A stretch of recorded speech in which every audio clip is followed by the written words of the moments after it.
Why Vin Diesel and the Fast and the Furious franchise should eye the exit ramp. A plea. After 8 films, and it's time for the Fast and the Furious series to eye the exit ramp.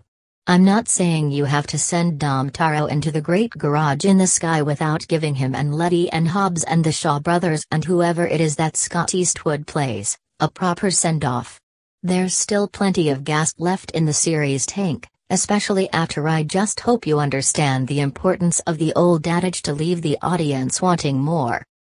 After all, nothing is sadder than a film franchise that should have ended several installments ago. Just ask Die Hard, Lethal Weapon, The Expendables, or even Indiana Jones. It would be so sad to see an arthritic Dom slide behind the wheel of the latest muscle car. Wrapping things up is not just about avoiding the inevitable ravages of age.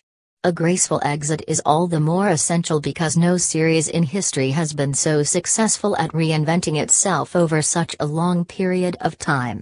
What began as about a government agent infiltrating a band of hard-driving criminals, morphed into a family drama, a heist adventure, a globe-spanning thriller, and whatever other genre was currently in the zeitgeist.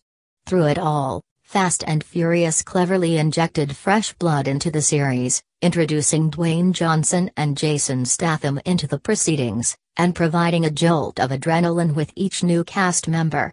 The willingness to keep changing the tires is what enabled the franchise to bonus points for recognizing before nearly any other major studio did that having a multi-ethnic cast boosts the box office. Inclusion isn't just a good thing, it's not everything has been a victory lap. The filmmakers also had to grapple with the unimaginable. After Paul Walker died in 2013 in a horrific car accident, Universal and the filmmakers would have been forgiven for. After all, Walker hadn't completed his work on the sequel. Instead, using digital wizardry and stunt doubles, they were able to transform the movie into a fitting memorial for the fallen star, giving his fans a chance to honor his work and tastefully allowing for his character to live on in perpetuity through the magic of cinema. Show that same courage now.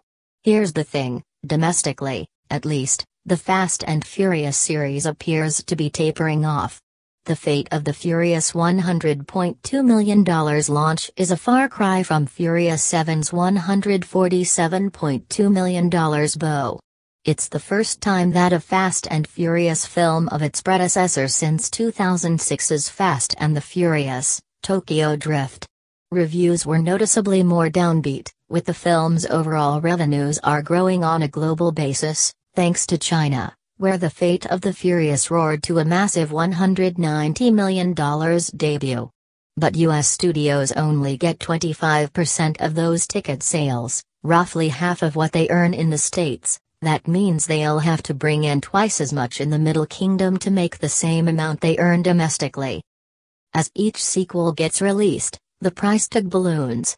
Stars demand more money and a greater share of the spoils. The Fate of the Furious cost $250 million and change to produce. That's a big jump from the last installment's $190 million price tag and huge increase from the first film's $38 million budget. Such is the gravitational trajectory of a film franchise that with every new chapter the costs climb and the profits shrink. Then there's a nagging sense that a company that used to is fraying under the strain of global superstardom. The Fate of the Furious was dogged by reports of a feud between Johnson and Diesel, one that resulted in Johnson taking pot shots at unnamed candidates on social media. Despite Diesel's lead-footed attempts to play down the tension, the two actors appear to loathe one another. Johnson skipped the film's CinemaCon presentation, its foreign premieres, and made only a perfunctory stop on the red carpet of its New York launch. Seriously, the man channeled Usain Bolt as he went down the press line. This is a group of actors that's looking dangerously close to the 2004 U.S. Olympic basketball team, a band of superstars that lacked the chemistry to deliver the gold. Here's the thing, endings are good. Just look at Girls or Breaking Bad, two television series that got better and better as they raced toward preordained finales. Great dramas wrap things up, otherwise Oedipus would still be shtung his mom.